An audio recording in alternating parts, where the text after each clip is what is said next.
여러분의 좋아요와 구독은 채널에 큰 힘이 됩니다. 여러분이 시청하고 계신 지역을 댓글로 남겨주세요. 아침 7시 마포구의 오래된 학원 건물 3층에서 하루가 시작됩니다. 내 이름은 도현, 33이죠. 학원 행정팀 대리로 일하고 있어요. 출석 체크부터 강의실 배정, 강사들 스케줄 관리까지 모든 게 제 손을 거쳐 갑니다. 사람들은 이런 일을 단조롭다고 하지만 저는 이 규칙적인 패턴이 좋았어요. 예측 가능하고 안정적이니까요. 매일 오전 8시에 출근해서 오후 6시에 퇴근하는 삶. 그게 제가 원했던 평범함이었습니다. 복잡한 인간관계나 예상치 못한 변수들을 싫어하는 성격이 이런 일상이 제게는 완벽했죠. 아내 서연은 종합병원에서 코디네이터로 일해요. 30살인 그녀는 환자들과 의료진 사이에서 다리 역할을 하는데 정말 능숙하죠. 새벽 교대 근무도 마다하지 않는 체력에 환자들이 모두 좋아할 만큼 친화력도 뛰어납니다. 처음 만났을 때부터 그녀의 그런 면이 마음에 들었어요. 사람들을 편안하게 만드는 재주가 있거든요. 제가 소극적인 성격이라 사교적인 서연이 더욱 매력적으로 보였습니다. 우리는 결혼한 지 2년이 됐어요. 신혼이라고 하기엔 조금 지났지만 아직도 서로에게 익숙해지는 중이죠. 주말이면 동네 분식집에서 떡볶이를 먹거나 가끔 한강에서 자전거를 타곤 했습니다. 화려한 데이트는 아니었지만 충분했어요.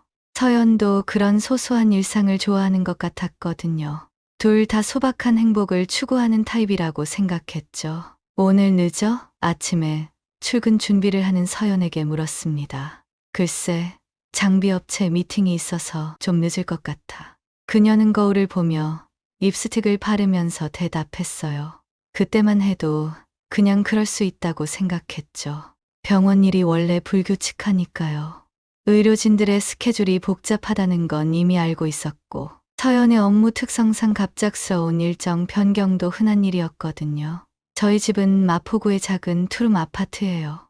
전세로 얻은 곳인데 둘이 살기엔 적당한 크기였습니다. 거실 한쪽 벽에는 저희 결혼 사진이 걸려 있고 작은 식탁에는 서연이 키우는 다육식물 몇 개가 놓여 있어요.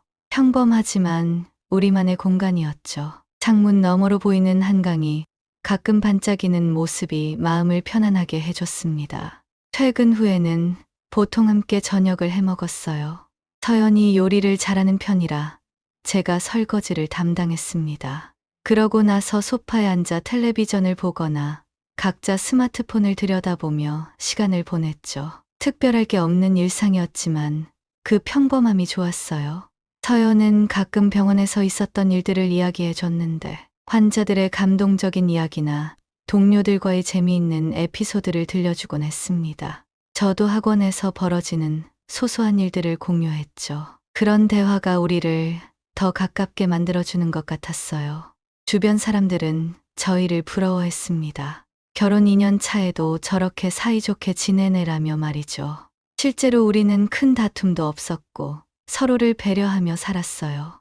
제가 조용한 성격이라 화를 내는 일도 없었고 서연도 항상 밝고 상냥했거든요. 친구들 모임에 가면 다들 우리 부부를 모범 케이스하고 했습니다. 가끔 친구들이 언제 아이 가질 거야? 라고 물으면 서연은 아직 좀 더 둘만의 시간을 가지고 싶어 라고 답했어요. 저도 마찬가지였습니다. 아직 젊으니까 천천히 계획하면 된다고 생각했죠. 경제적으로도 좀 더 안정된 후에 아이를 갖는 게 좋겠다고 생각했어요. 그때 우리는 시간이 많다고 믿었습니다. 앞으로도 계속 이런 평범하고 안정적인 일상이 이어질 거라고 생각했어요. 변화라고 해봐야 아이가 생기는 정도의 자연스러운 변화 말이죠. 하지만 그런 생각이 얼마나 순진했는지 그때는 전혀 몰랐습니다. 결혼 2년 차가 되면서 미묘한 변화들이 시작됐습니다. 처음엔 정말 작은 것들이었어요. 서연의 야근이 조금씩 늘어나기 시작했죠. 예전에는 일주일에 한두 번 정도였는데 어느 순간부터 일주일에 서너 번은 기본이 됐습니다. 요즘 병원이 바빠서 그래라고 하는 서연의 말에 별다른 의심은 없었어요. 실제로 봄철이 되면서 환자들이 늘어났다는 이야기도 들었고 새로운 의료 장비가 들어와서 업무가 많아졌다는 설명도 그럴듯했거든요. 하지만 시간이 지나면서 뭔가 이상하다는 느낌이 들기 시작했습니다. 서연이 집에 돌아오는 시간이 점점 늦어졌어요. 예전에는 늦어도 9시 전에는 들어왔는데 이제는 10시, 11시가 되어서야 현관문이 열리는 소리가 들렸죠. 그리고 집에 들어오자마자 바로 샤워를 하려고 하는 습관이 생겼어요. 하루 종일 병원에 있어서 냄새가 뵐 것 같아라고 하면서 말이죠. 물론 이해할 수 있는 일이었지만 예전에는 집에 와서 잠깐 쉬면서 그날 있었던 일을 이야기하곤 했는데 그런 시간이 사라진 게 아쉬웠습니다. 더 눈에 띄는 변화는 서연의 술 냄새였어요. 가끔 집에 들어올 때 은은한 술 냄새가 났거든요. 동료들이랑 회식이 있었어라고 하는 설명이 있었지만 그 횟수가 부쩍 늘어난 것 같았습니다. 예전에는 한 달에 한 번 정도였는데 이제는 일주일에 두세 번은 술 냄새를 맡는 것 같았어요. 그래도 병원 생활이 스트레스가 많으니까 동료들과의 술자리가 늘어날 수도 있다고 생각했죠. 어느 날 밤 서연이 머리를 감지 않고 바로 잠자리에 든 적이 있었어요. 그때 서연의 머리카락에서 낯선 향수 냄새가 났습니다. 분명히 제가 모르는 향이었어요. 서연이 평소에 쓰던 향수와는 전혀 다른 좀 더 진하고 남성적인 느낌의 향이었죠. 너 무슨 향 써? 조심스럽게 물어봤어요. 아, 병원 직원이 새 향수 선물해줘서 써봤어. 서연의 대답은 자연스러웠지만 왠지 눈을 피하는 것 같았습니다. 그리고 대화의 주제를 빨리 바꾸려고 하는 것 같았어요. 스마트폰 사용 패턴도 바뀌었습니다. 예전에는 집에서 폰을 테이블에 그냥 올려놓고 쓰곤 했는데 이제는 항상 화면을 아래로 향하게 해서 엎어놓더라고요. 그리고 메시지가 오면 재빨리 확인하고는 다시 엎어놓는 모습을 자주 봤습니다. 누구야? 하고 물어보면 병원 동료 혹은 친구라고 대답했지만 왠지 모르게 어색한 느낌이 들었어요. 대화도 줄어들었습니다. 예전에는 저녁을 먹으면서 서로의 하루 일과를 자세히 이야기했는데 이제는 간단한 안부 정도만 주고받게 됐어요. 서연이 피곤해 보이기도 했고 뭔가 다른 생각에 잠겨 있는 것 같았습니다. 가끔 제가 말을 걸어도 대답이 늦거나 딴 생각을 하고 있다가 응? 뭐라고? 하며 되묻는 일이 늘어났죠. 스킨십도 현저히 줄어들었어요. 예전에는 소파에서 텔레비전을 볼 때 자연스럽게 붙어 앉곤 했는데 이제는 서로 다른 쪽 끝에 앉아 있게 됐습니다. 잠자리에서도 마찬가지였어요. 서연이 먼저 잠자리에 들거나 아니면 제가 잠든 후에 조용히 들어오는 일이 많아졌죠. 이런 변화들을 보면서 마음 한구석이 불편했지만 그래도 합리화하려고 노력했어요. 결혼 2년 차니까 어느 정도 권태기가 올 수도 있다고 생각했고 서연의 업무가 바빠진 것도 일시적인 현상일 거라고 믿으려 했습니다. 하지만 이런 변화들이 계속 누적되면서 마음 깊은 곳에서는 뭔가 잘못됐다는 불안감이 자라나고 있었어요. 그래도 아직은 확실한 증거가 없었고 단순히 제 추측일 뿐이라고 생각하며 넘어가려 했습니다. 어느 화요일 오후 학원 데스크에서 업무를 보고 있을 때 전화가 울렸습니다. 평소 같으면 학부모님들의 문에 전화겠거니 하고 별 생각 없이 받았을 텐데 그날은 왠지 모르게 마음이 무거웠어요. 며칠 전부터 서연의 변화된 모습들이 자꾸 신경 쓰였거든요. 여보세요? 마포학원입니다. 평소처럼 정중하게 인사를 했는데 전화 너머에서 들려온 목소리는 예상과 달랐습니다. 혹시 도현 씨세요? 낯선 여성의 목소리였어요. 학원 관련 전화가 아니라는 걸 직감했죠. 네, 맞습니다만. 누구세요? 조심스럽게 물어봤어요. 그때 들려온 대답은 제 인생을 완전히 바꿔놓을 말이었습니다. 저는 기현이라는 사람의 아내예요. 서연 씨와 저희 남편이 만나고 있어요. 순간 머릿속이 하얘졌습니다. 무슨 말인지 이해할 수 없었어요. 아니, 이해하고 싶지 않았는지도 모르겠네요. 잠깐 뭐라고 하셨는지 말이 제대로 나오지 않았습니다. 전화 너머의 여성은 침착한 목소리로 계속 말했어요. 증거가 있어요. 오늘 저녁에 만나서 보여드릴 수 있습니다. 합정역 근처 카페로 오실 수 있나요? 꿈을 꾸는 것 같았습니다. 이런 일이 실제로 일어날 수 있는 건가 싶었어요. 서연이 바람을 핀다고요? 말도 안 되는 소리라고 생각하면서도 한편으로는 최근에 느꼈던 이상한 느낌들이 모두 설명되는 것 같았습니다. 잠깐만요. 이게 무슨... 저도 처음엔 믿기 어려웠어요. 하지만 확실한 증거가 있습니다. 오늘 밤 7시에 합정역 2번 출구 앞 스타벅스에서 만날까요? 전화가 끊어진 후 한동안 멍하니 앉아 있었습니다. 주변의 모든 소리가 멀리서 들리는 것 같았어요. 학생들의 웃음소리, 강사들의 대화, 복사기 돌아가는 소리까지 모든 게 비현실적으로 느껴졌죠. 시계를 보니 오후 3시였습니다. 4시간 후에 제 인생이 바뀔 수도 있다는 생각에 가슴이 뛰기 시작했어요. 퇴근까지 남은 시간 동안 일에 집중할 수가 없었습니다. 자꾸 서연의 최근 행동들이 떠올랐어요. 잦은 야근, 늦은 귀가, 술 냄새, 낯선 향수, 엎어놓는 스마트폰, 줄어든 대화와 스킨십. 이 모든 게 정말 그 여성이 말한 것과 관련이 있는 건가요? 아직도 믿기 어려웠지만 동시에 모든 퍼즐이 맞춰지는 것 같은 섬뜩한 느낌도 들었습니다. 오후 6시, 평소보다 일찍 퇴근했어요. 집에 가서 서연에게 이 일을 물어볼까도 생각했지만 증거도 없이 추궁하는 건 좋지 않다고 판단했습니다. 만약 오해였다면 서연에게 상처를 줄 수도 있고, 만약 사실이라면 그 생각은 하고 싶지 않았어요. 합정역에 도착해서 약속 장소인 스타벅스를 찾았습니다. 평소에 자주 가던 곳이었는데 그날은 왠지 낯설게 느껴졌어요. 7시 정각 카페 입구에서 서른대 중반으로 보이는 여성이 저를 기다리고 있었습니다. 단정한 옷차림에 차분한 인상이었어요. 도현 씨시죠? 저는 지영이에요. 그녀는 제게 악수를 청했습니다. 손이 차갑게 느껴졌어요. 카페 안쪽 구석자리에 앉으면서 지영 씨가 말했습니다. 갑자기 연락드려서 놀라셨을 거예요. 저도 이런 일이 처음이라 어떻게 해야 할지 모르겠어서. 그녀의 목소리에는 피로와 슬픔이 섞여 있었습니다.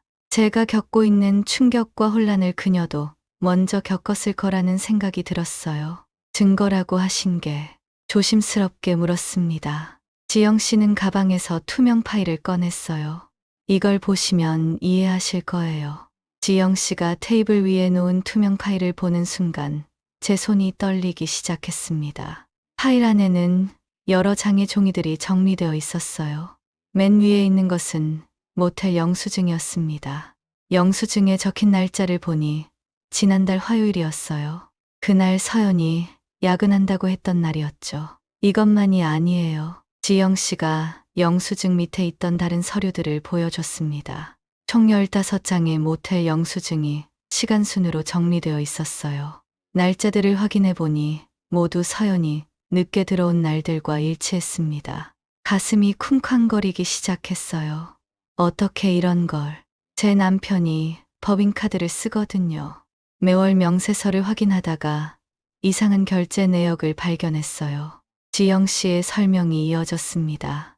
처음엔 접대비인 줄 알았는데 모텔 이름을 검색해 보니 그런 용도로 쓸 곳이 아니더라고요.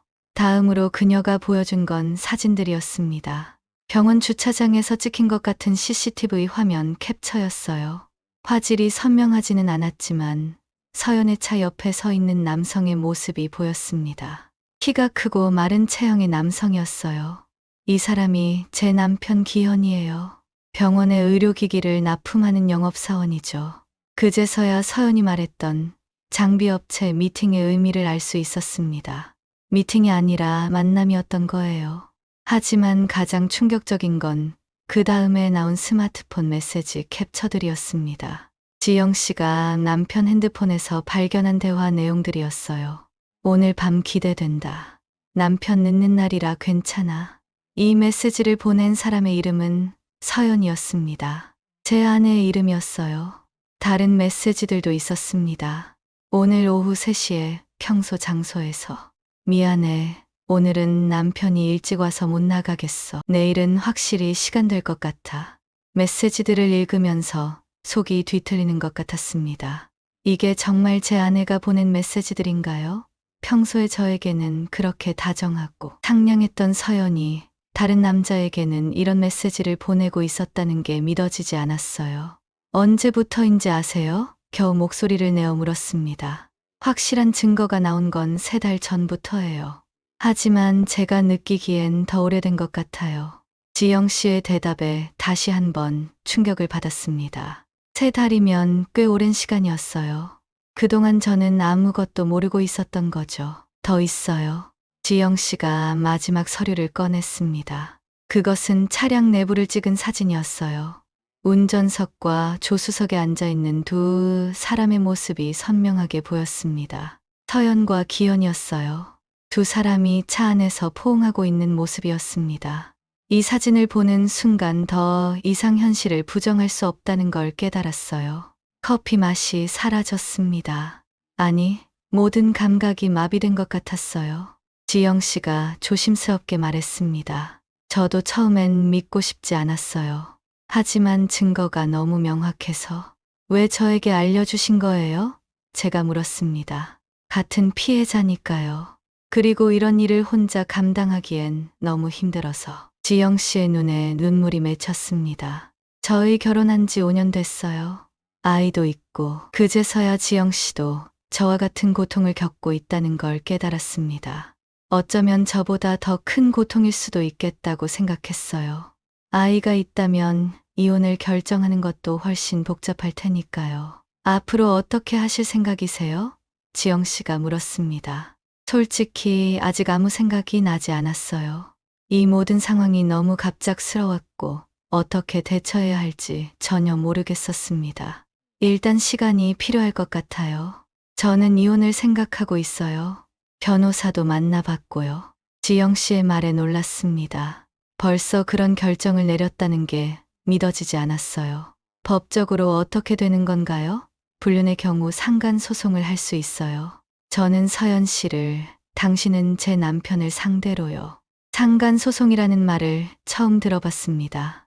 하지만 그런 방법이 있다는 걸 알게 되니 조금은 마음이 정리되는 것 같았어요. 그날 밤 집에 돌아가서 서연을 마주하는 게 정말 어려웠습니다. 평소와 다름없이 오늘 어땠어? 라고 묻는 서연을 보니 복잡한 감정이 들었어요. 화가 나기도 했고 서글프기도 했고 무엇보다 어떻게 대응해야 할지 모르겠었습니다. 일단은 아무 일 없는 것처럼 행동하기로 했어요. 성급하게 추궁하기보다는 좀 더 확실한 증거를 모아야겠다고 생각했거든요. 지영 씨가 보여준 증거들만으로도 충분히 충격적이었지만 법적인 대응을 하려면 더 체계적인 접근이 필요할 것 같았습니다. 다음 날 점심시간에 인터넷에서 사설 탐정을 검색해 봤어요. 생각보다 많은 업체들이 있었고 불륜 조사를 전문으로 하는 곳들도 있었습니다. 그 중에서 평점이 좋고 경력이 오래된 곳 하나를 선택해서 전화를 걸었어요. 안녕하세요. 한국신용정보입니다. 전화를 받은 직원의 목소리는 생각보다 차분하고 전문적이었습니다. 불륜 조사 상담을 받고 싶은데요. 네, 오늘 오후에 시간 되시나요? 직접 오셔서 상담 받으시는 게 좋을 것 같은데요. 그날 오후 5시에 강남에 있는 탐정 사무소를 찾아갔습니다. 생각했던 것보다 깔끔하고 정돈된 사무실이었어요. 상담을 담당한 김 팀장이라는 분은 50대 중반의 침착한 인상이었습니다. 어떤 상황이신지 먼저 말씀해 주세요. 김 팀장에게 지영 씨에게서 받은 자료들과 제가 느꼈던 서연의 변화들을 설명했습니다. 그는 제 이야기를 주의 깊게 들으면서 중간중간 질문을 했어요. 부인의 일상 패턴을 알려주세요. 출퇴근 시간, 주로 가는 장소들, 교통수단 등. 조사 기간은 어느 정도 생각하고 계세요? 일주일이면 충분할 것 같습니다. 이미 패턴이 어느 정도 파악된 상황이니까요. 김 팀장의 설명을 들으니 조금 마음이 놓였습니다. 전문가가 체계적으로 조사해 준다면 확실한 증거를 얻을 수 있을 것 같았어요.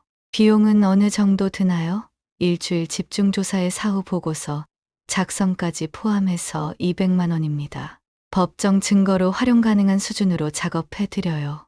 결코 저렴한 금액은 아니었지만 이 상황에서는 어쩔 수 없는 투자라고 생각했습니다. 계약을 하고 조사 시작일을 다음 주 월요일로 정했어요. 일주일 후 김 팀장에게서 연락이 왔습니다. 조사가 완료됐습니다. 내일 오전에 오셔서 보고서를 받아가세요. 사무소에 가서 받은 보고서는 정말 충격적이었습니다. 총 40페이지에 달하는 상세한 내용이었어요.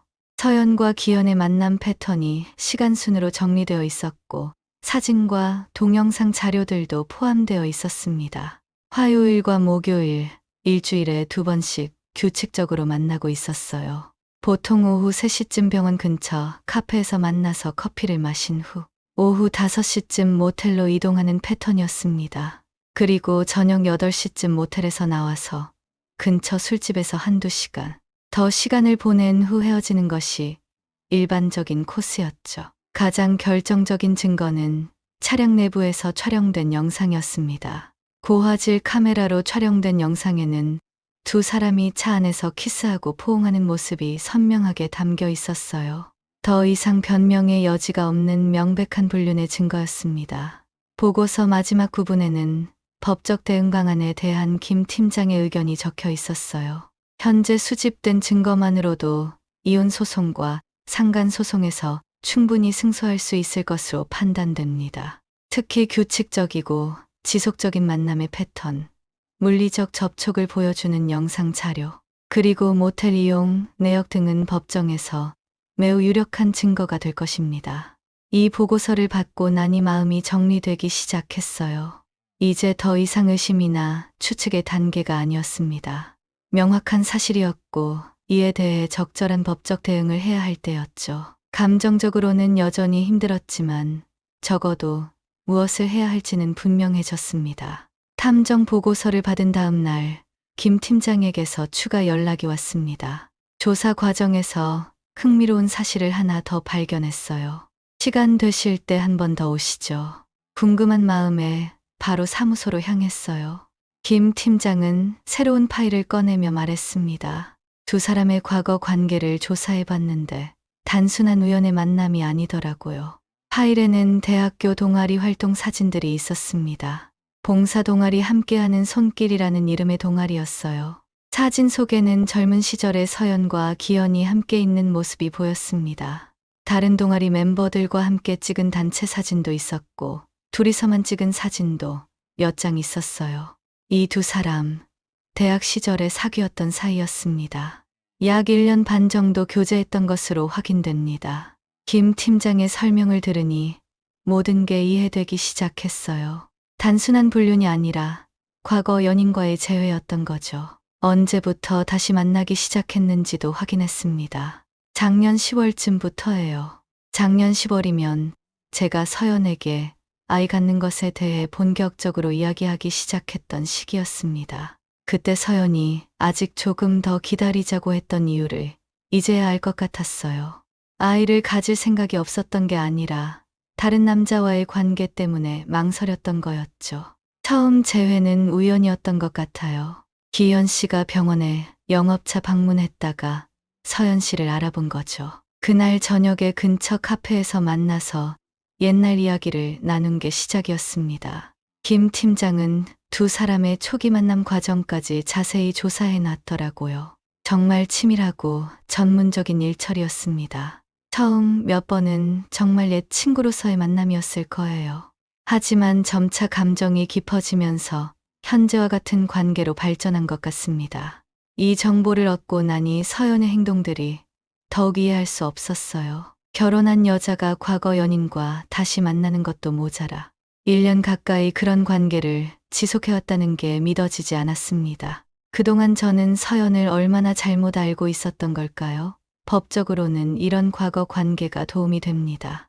단순한 실수가 아니라 계획적이고 지속적인 불륜이라는 걸 증명할 수 있거든요. 김 팀장의 설명에 따르면 과거 연인과의 재회는 법정에서 더 무거운 처벌을 받을 수 있다고 했어요.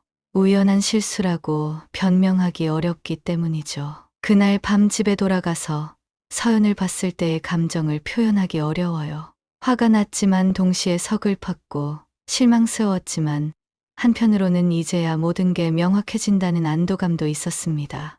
서연은 평소와 다름없이 오늘 어땠어? 라고 물었지만 저는 더 이상 자연스럽게 대답할 수 없었어요. 그냥 그랬어. 짧게 답하고 바로 방으로 들어갔습니다. 그날 밤 잠들기 전에 지영 씨에게 연락했어요. 추가로 알아낸 정보를 공유하고 앞으로의 계획에 대해 상의하고 싶었거든요. 과거 연인이었다고요? 그럼 더 악질적이네요. 지영 씨도 놀라워했습니다. 저도 변호사와 상담을 마쳤어요. 다음 주에 소장을 접수할 예정입니다. 저도 변호사를 만나봐야겠네요. 제가 만난 변호사가 이런 사건을 전문으로 해요. 소개해 드릴까요? 지영 씨의 소개로 이혼 전문 변호사 사무실을 방문했습니다. 박 변호사는 50대 초반에 차분하고 신뢰감 주는 분이었어요. 제가 가져간 탐정 보고서와 지영 씨가 제공한 자료들을 꼼꼼히 검토한 후 말했습니다. 증거가 매우 충실하네요. 이 정도면 이혼과 상간소송 모두에서 승소 가능성이 높습니다. 절차는 어떻게 되나요? 이혼소송과 상간소송을 동시에 진행할 수 있어요. 상간소송은 배우자가 아닌 상대방, 즉 기현 씨를 대상으로 하는 거고요. 재산 분할과 위자료도 청구할 수 있습니다. 박 변호사의 설명을 들으니 법적인 절차가 명확해졌어요. 이제 감정에 휘둘리지 않고 체계적으로 대응할 수 있을 것 같았습니다. 변호사와의 상담을 마치고 며칠 후 드디어 법원에 소장을 접수했습니다. 이혼 소송과 기현을 상대로 한 상간 소송을 동시에 진행하기로 했어요. 소장 접수 후 일주일 정도 지나서 서연에게 법원 통지서가 도착했습니다. 그날 저녁 집에 들어가니 서연이 거실 소파에 앉아서 울고 있었어요. 테이블 위에는 법원에서 온 봉투가 열려 있었습니다. 도현아. 서연이 저를 보더니 눈물을 흘리며 말했어요. 이게 뭔지 설명해줘. 저는 침착하게 말했습니다. 보면 알잖아. 이혼 소송이야. 왜 갑자기 이런 걸.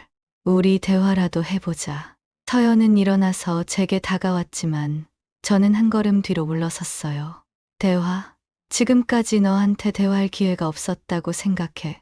무슨 말인지 모르겠어.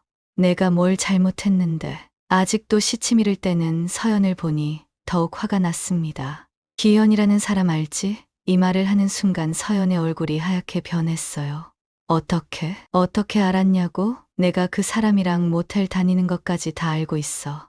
더 이상 숨길 수 없다는 걸 깨달은 서연이 무너지듯 소파에 주저앉았습니다. 미안해. 정말 미안해. 실수였어. 다시는 안 그럴게. 실수? 1년 가까이 만난 게 실수야? 저는 냉정하게 말했어요. 그것도 대학 때 사귀던 남자친구랑? 서연이 더욱 울음을 터뜨렸습니다. 어떻게 그것까지. 도현아, 정말 미안해. 나도 모르게 그렇게 된 거야. 모르게? 모텔 가는 것도 모르게 한 거야? 그 사람한테 문자 보내는 것도 모르게? 제가 아는 모든 것들을 하나씩 말할 때마다 서연의 얼굴은 더욱 절망적이 되어 갔어요. 제발 한 번만 용서해줘. 정말 끊을게. 다시는 만나지 않을게. 서연이 제 앞에 무릎을 꿇었습니다. 우리 이혼하지 말자. 나 정말 반성하고 있어. 하지만 저는 이미 마음을 정했어요. 늦었어. 이미 돌이킬 수 없어. 왜 말도 안 하고 바로 소송을 해? 우리 대화로 풀 수 있잖아. 대화? 그동안 너한테 몇 번 물어봤는데 매번 거짓말했잖아. 지금 와서 대화가 무슨 의미가 있어? 서연은 계속 울면서 용서를 빌었지만 저는 더 이상 흔들리지 않았어요. 이미 너무 많은 거짓말을 들었고 너무 많은 배신을 당했습니다. 신뢰는 한 번 깨지면 다시 회복하기 어려워요. 재판날이 다가왔습니다. 법정에서 마주친 서연은 많이 야위어 보였어요. 기현도 함께 있었는데 고개를 숙이고 있었습니다. 재판 과정에서 탐정이 수집한 모든 증거들이 제출됐어요. 모텔 영수증들, CCTV 사진들, 차량 내부 영상, 문자 메시지 캡처들, 그리고 과거 연인 관계를 증명하는 자료들까지. 증거들이 하나씩 공개될 때마다 서연과 기현의 표정은 더욱 어두워졌어요. 재판부에서 서연과 기현에게 변명할 기회를 줬지만 명백한 증거 앞에서는 별다른 해명을 할 수 없었습니다. 죄송합니다. 잘못했습니다. 기현이 고개를 숙이며 사과했어요. 서연도 눈물을 흘리며 같은 말을 반복했습니다. 하지만 이미 늦었어요. 제가 증언대에 서서 말했습니다. 사랑한다면 정직했어야 합니다. 이건 실수가 아니라 반복적이고 계획적인 배신이었어요. 1년 가까이 저를 속이면서 다른 남자와 만났습니다. 더 이상 용서할 수 없습니다. 재판 결과는 제가 완전히 승소했어요.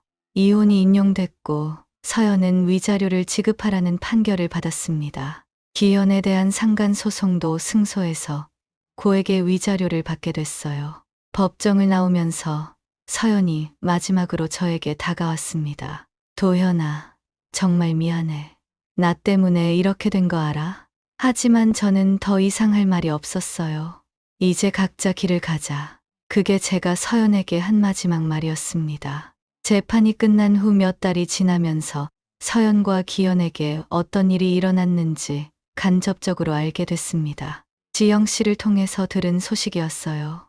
서연은 병원에서 징계위원회에 회부됐다고 했습니다. 직장 내에서 일어난 불륜 문제가 알려지면서 병원 측에서도 조치를 취한 거죠. 결국 서연은 견디지 못하고 잦은 퇴사를 했다고 들었어요. 그 후 재취업을 시도했지만 쉽지 않은 모양이었습니다. 이런 일이 알려진 상황에서는 의료계에서 다시 일하기가 어려울 거예요. 기현의 상황은 더욱 심각했습니다. 지영 씨와의 이혼이 성사됐고 양육비와 위자료, 그리고 저에게 지급해야 할 상간 위자료까지 합치면 상당한 금액이었어요. 게다가 회사에서도 문제가 됐다고 했습니다. 법정 소송까지 간 불륜 문제가 회사에 알려지면서 승진에서 제외됐고 결국 스스로 퇴사를 선택했다고 들었어요. 신용 등급도 크게 떨어져서 경제적으로 매우 어려운 상황에 처했다고 했습니다. 한때는 안정적인 직장과 가정을 가지고 있던 두 사람이 모든 것을 잃게 된 거죠. 물론 그것은 그들이 선택한 결과였지만 한편으로는 씁쓸한 마음도 들었어요. 반면에 저는 새로운 출발을 하고 있었습니다. 이혼 후 새로운 곳으로 이사를 했어요. 멀리 가지는 않고 같은 마포구 내에서 원룸으로 이사했습니다. 출근길만 조금 바뀌었을 뿐 일상 루틴은 크게 바뀌지 않았어요. 오히려 혼자 사는 게 더 편했습니다. 아무도 속이지 않아도 되고 아무도 의심하지 않아도 되니까요. 퇴근 후에는 새로운 취미를 시작했어요. 조깅을 하기 시작했고 기타 레슨도 받기 시작했습니다. 결혼 전에 하고 싶었던 것들을 다시 시작할 수 있게 된 거죠. 처음에는 혼자 있는 시간이 적적했지만 점차 익숙해졌고 오히려 자유로움을 만끽하게 됐어요. 몇 달 후 서연에게서 마지막 연락이 왔습니다. 문자 메시지였어요. 도현아, 정말 미안해. 내가 모든 걸 망쳤어. 너무 늦었지만 진심으로 사과하고 싶어. 앞으로 행복하게 살아줘. 이 메시지를 받고도 별다른 감정이 들지 않았어요. 이미 저에게는 지나간 일이었거든요. 답장도 하지 않았습니다. 더 이상 과거에 얽매이고 싶지 않았어요. 지영 씨와는 가끔 안부를 주고받았습니다. 같은 경험을 겪은 사람으로서 서로를 이해할 수 있었거든요. 지영 씨도 이혼 후 새로운 삶을 시작하고 있다고 했어요. 아이와 함께 새로운 곳에서 새 출발을 하고 있다고 했습니다. 어느 날 법무사에게서 연락이 왔어요. 기현이 위자료를 제대로 지급하지 않고 있다는 내용이었습니다. 경제적으로 어려운 상황이라고 연락을 미루고 있다는 거였죠. 하지만 저는 단호하게 대응했어요. 즉시 강제 집행 신청을 했습니다. 약속은 지켜져야 하니까요. 그들이 저에게 한 일에 대한 대가는 정확히 치러야 한다고 생각했어요. 지금 돌이켜보면 그 일이 제게는 오히려 도움이 됐다는 생각이 들어요. 물론 당시에는 엄청난 충격과 고통이었지만 결과적으로는 저를 속이는 사람과의 관계를 정리할 수 있게 됐으니까요. 만약 그 일이 없었다면 계속 속은 채로 살았을지도 모르거든요. 새로운 환경에서 새로운 사람들을 만나면서 제 자신에 대해서도 더 잘 알게 됐어요. 앞으로는 좀 더 신중하게 사람을 만나고 좀 더 현명하게 관계를 맺어나갈 수 있을 것 같습니다. 복수는 화려할 필요가 없다고 생각해요. 깨끗하고 정확해야 합니다. 감정에 휘둘려서 무분별하게 행동하는 것보다는 법과 원칙에 따라 정당하게 대응하는 게 최고의 복수라고 생각합니다. 그리고 무엇보다 중요한 건 그런 일을 겪은 후에도 다시 일어서서 새로운 삶을 시작하는 거예요. 과거에 매몰되지 않고 앞으로 나아가는 것, 그게 진정한 승리라고 생각합니다. 이야기가 재미있으셨나요? 좋아요와 구독으로 응원해 주시면 더 많은 감동적인 이야기로 찾아뵙겠습니다. 여러분의 작은 관심이 저에게는 큰 힘이 됩니다. 감사합니다.